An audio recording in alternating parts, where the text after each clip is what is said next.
Assalamualaikum warahmatullahi wabarakatuh. First of all, let me introduce myself. My name is Ruth Pra Mayang with ID number A12122187.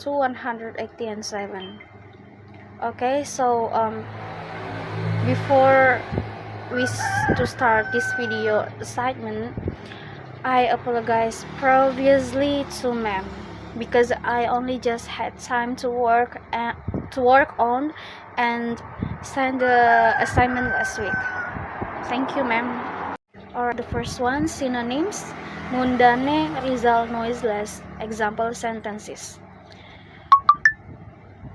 the room was mundane with nothing interesting happening. The forest was result with no sound of birds or wind. The empty classroom was noiseless, completely silent. Pattern of entailments: if something is noiseless, it must be result. If something is result, it must be mundane. Therefore, noiseless, result, and mundane share similar meanings. And the second, are awake and asleep complementary? Yes, because a person cannot be both awake and asleep at the same time. However, words like half awake, half asleep, and dozing suggest a transition between these states, meaning their relationship is not always strictly binary.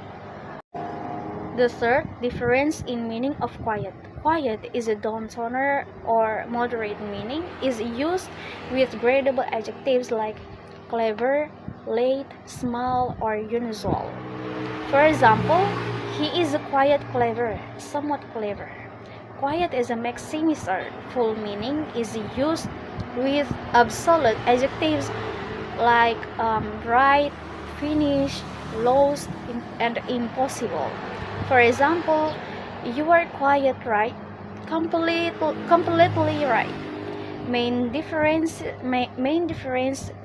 gradable adjectives to quiet means like fairly or moderately, and non-gradable adjectives to quiet means completely or entirely. For the first, structure of rougets thesaurus. Group 1 studies how synonyms are categorized. Group 2 studies broader word relationships. So in conclusion, rougets thesaurus organizes words by similar meaning and conceptual relationships, not just direct synonyms. Both groups share their findings and discuss 5 adjectives. And the last one, or the fifth, adjectives that fit bias here. Possible answers. Old bias here, like bias towards all things. Weak bias here, bias towards weakness. For the reason, the adjective should indicate a tendency or preference. Words like old and weak suggest possible bias in judgment. I think that's all for me. I end up. Wabillahi taufiq wal hidayah. Wassalamualaikum warahmatullahi wabarakatuh.